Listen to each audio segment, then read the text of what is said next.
In the book Reality of Pain by Megan Devine, there's a passage that goes like this.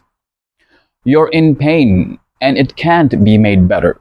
The reality of grief is far different from what others see from the outside. There is pain in this world that you cannot be cheered out of. You don't need solutions. You don't need to move on from your grief. You need someone to see your grief and acknowledge it. You need someone to hold your hand and make you feel okay. This extract from her book made me research, examine, and approach the reality of pain in a direction of my own. And so here's what I think on the reality of pain. Sometimes people leaving your life is as much growth as people entering your life. The people leaving your life makes room for others that could not and should not enter until this person has permanently left.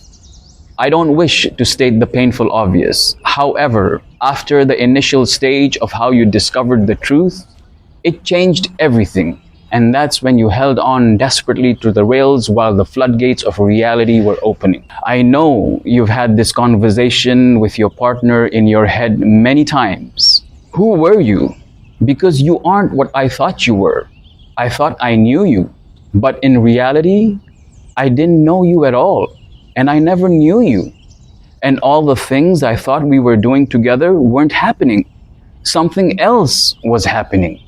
That means you must have seen me as someone else, and I must have been someone else for thinking of you as someone else, which means you were someone else. I thought I knew everything that was going on with you, but clearly I didn't. Clearly I was blind and you fooled me. How many times have you had this conversation in your head? And if what happened to you is fairly fresh, then you will be asking yourself all these confusing questions as well as to how could this happen? I don't understand anything. I don't even understand myself. I don't have any idea of where I am right now. I thought I was home, but clearly this is just a dark, miserable place with a stranger. I don't know where I am. I don't know what to do. Tomorrow is too far. What am I going to do right now? How many times have you had that conversation with yourself? This severe uncertainty is common, especially if you are in a marriage and you have kids and if you are the woman. It's the harsh reality. It's the harsh truth, whether you like that pill or not. Your certainty and reality just collapsed after years of building. But here's the thing, it's common, so do not panic. You're hurting, it's fine, but don't let any uncertainty haunt you. You may also go through feelings of imperfections. What you must know is you must never feel or must never apologize to anyone for your imperfections, because they are what make you relatable and authentic and the human being that you are. Surviving in a relationship becomes very difficult after you discover polyamory. All your dreams and all your fantasies now has to be undone. And what should you do when you have to let go of your previous dreams and your previous hopes? You make new ones, wiser ones. Wouldn't you agree with me? Would you feel me if I say that this is the best time to discover yourself? Take all that pain that you have inside and channel it out into something positive. Now is the best place and the best time. Be like that hot water kettle. No matter how heated inside, remain calm, motionless on the outside. How calmly the kettle takes that hot water and makes it into mist, into steam. Wouldn't you agree with me if I suggested to you that it's time to start thinking about things beyond relationships with others and start building a relationship with yourself? Think of where you are right now as a hallway in your house, a hallway between rooms. You don't focus on making the corridor a livable area, right? Because you don't live in that space. It's just a transitional space. You're just passing through. This is your life at the moment. And all these rooms in the corridor of life are safe rooms. You just need to get the key to any door you desire. What door is it going to be? the spiritual door, the career door, the wellness door. There's no keys for regret, and there's no keys for sympathy, nor any self-inflicting depression. Just positive keys. So go ahead. You take your pick. There are so many positive, life-changing practices you can choose from. The doors are waiting to be unlocked whenever you are ready. Remember that this is just a corridor and that you will not be here very long. Everything will be okay in time. Hold yourself up with dignity. Avoid gossip with common friends to check in to see if they're on your side or not. Gossip and drama and chaos cannot deliver to you that genuine connection with yourself that you so much need right now. It's truly terrible what you're going through. I understand it must be painful. You're bleeding, and that is the reality. But still, hold yourself up. It's not the time for you to be making your grief public. It's not the time to be posting your pain and sorrows or anger on social media or in groups. My current opinions of life and trauma is when you are going through something tough, the appropriate time to act, react, or make a decision that will not come back to haunt you is only and only after you heal. Wait till you heal. It will in some time, but just wait. Heal first, and then figure something out. Only after your cry for help is ready to move into an act of service towards others, that's when you make a decision, and that decision will not come back to haunt you. So wait for a while and understand that from all your emotions of desire, of revenge and regret and payback and hate and anger, the one you really need to focus on and work on is healing. That is the emotion that you need to be focusing on. Until you don't do that, you and everyone around you will continue to suffer. What I'm saying is wait to heal before making decisions, announcements, and opinions. If you put this practice into your life of being able to truly live without reacting or living from what hurts you, it will revolutionize your life. Because you will let the lessons guide you and not the emotions dictate you. This will allow you to forgive and allow anyone that you want to newly enter or re-enter your life with you in complete control over yourself and enjoying your life without fear. But first, you must heal what hurt you, or you will unknowingly bleed on the people that didn't cut you. And this will then remain either on your conscience or worse, on your personality. Your attitude and the way you carry yourself doesn't just affect you, but also affects the people around you. Being self-sympathetic or angry or depressed or moody all the time, that will only work for so long. And if you are a man, that won't even work. I understand it must be hard to contain the irregular emotions, especially in the beginning. It's natural to go through hot and cold cycles about your partner, which can make no sense. Your friends think you're crazy for even having these considerations about someone that hurt you so deeply. What these people don't realize is that as much as they feel they can relate, even if they've had similar experiences, the truth is, only you can relate to this confusion. Only you can relate to these feelings. Feelings cannot be expressed in mere words. You have to feel them.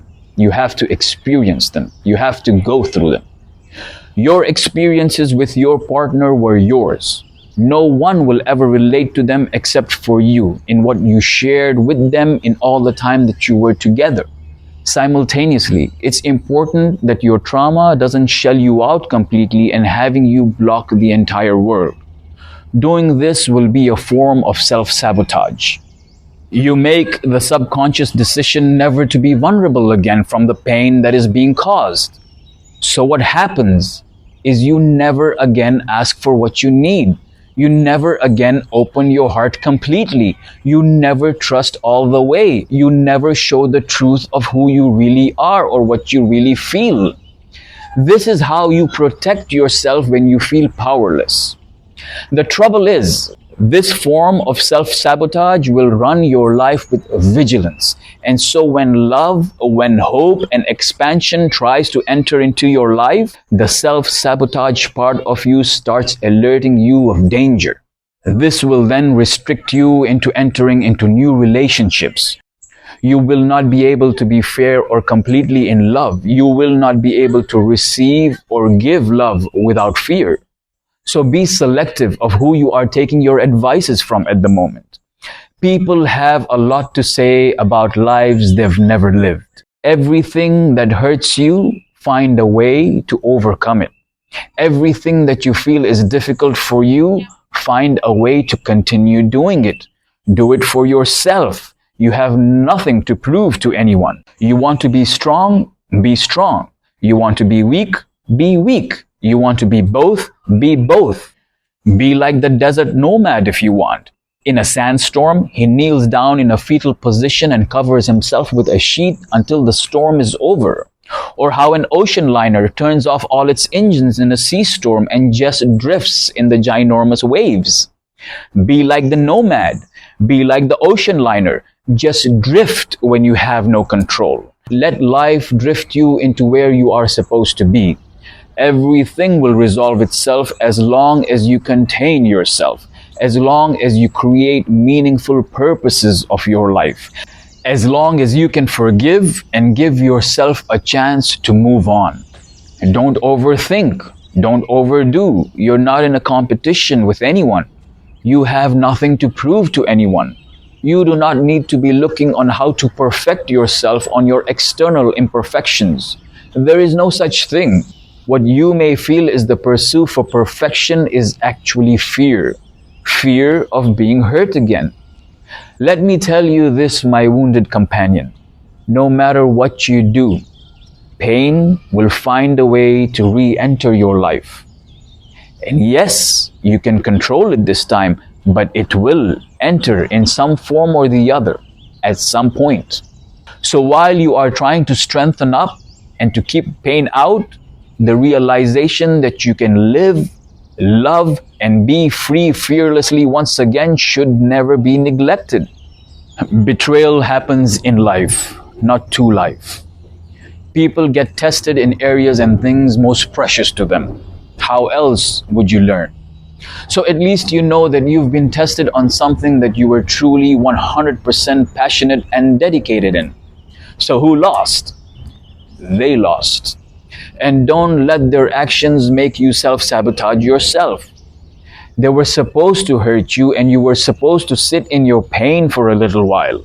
Not because you deserved it, but because it is the only way you could shake that version of you who considered bare minimum as enough. You needed that to wake you up, because if you didn't, you would not have this chance to grow and become everything that you are.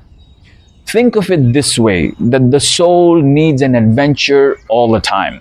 It loves new positive experiences. But how do you get a new experience if you are stuck in emotions? If you are stuck in emotions from the past, those emotions won't allow you to completely walk or drift or glide into the future. Life can't be about solving one problem after the other all the time. Maybe you didn't ask for an easy life. Maybe you did.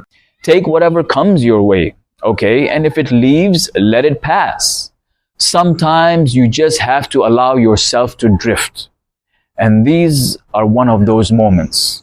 Not everything can be fixed. No matter how much emotion you have, how much hurt you have, life must go on. So you need to process and understand this, or else you will be revisiting your hurt time period forever. This is the time you get to try and explore all the things to lift you higher. Now is the time when spirituality can enter or be increased in your life. Lastly, I want to talk to you very briefly about having relationships beyond the human experience. Okay? As per Dr. Richard Schwartz, a PhD in IFS, he writes on internal family systems that people going through separation or divorce having heightened opposing ideas and needs and wants all the time. Internal parts of our body and mind have these conflicts, which Dr. Schwartz terms as internal feud system. So how Dr. Schwartz explains this is that victims of betrayal do love their partner. You have these memories and this life with this person. Part of you does not want that to die. Maybe your partner is acknowledging what they did and realizing that what they did should never have happened. Your marriage, your family, your good memories, along with this hugely traumatizing memory, creates a shame voice that doesn't want to acknowledge what you're feeling. Because your shame voice realizes that that's the same person that harmed you and hurt you, and yet you can't sweep them out of your life. All of these parts and signals of your brain need to be acknowledged. I have previously spoken briefly about the shame voice and what parts to pay attention to and what parts to ignore. So it's important for you not to mix your feelings with your shame voice along with what people's opinions are. You must sit with this situation for a while if there is hope, if there is room for reconnection.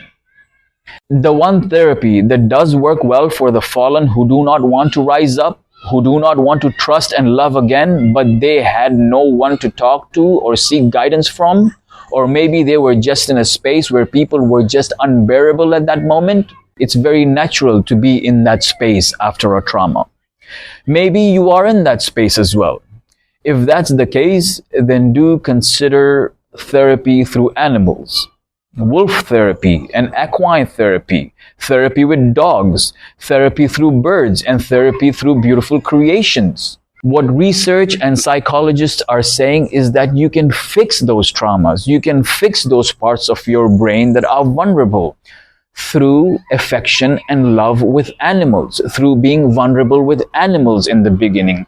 And then that will allow you and your mind to slowly start undoing the trust issues. What that does, it slowly starts allowing the mind to undo the trust issues and the unvulnerable fear issues. My beautiful people, you've been through so much.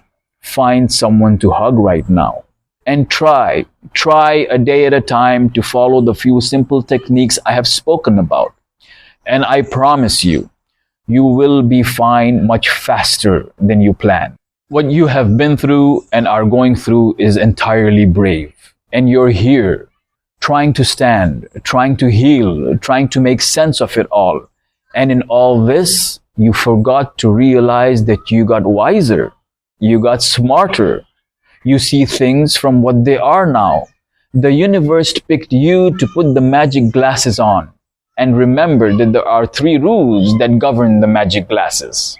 You can never take them off. You will see things not as they were set up for you to see, but as they truly are. And you can never make someone else wear the glasses if they are not ready for it. So let me leave you with a few words I wrote just for you. Shivering lips, teary cheeks, I look up in the sky. I guess it's time to change now that all this was a lie. I hold no grudge for you, oh the one who caused me pain. I thank you in return for having me regain my life again. Sure, the road ahead will be easy not at times, but those hurdles I'd prefer over your mental crimes. Be safe, be positive, keep making wise decisions, and keep taking care of yourself.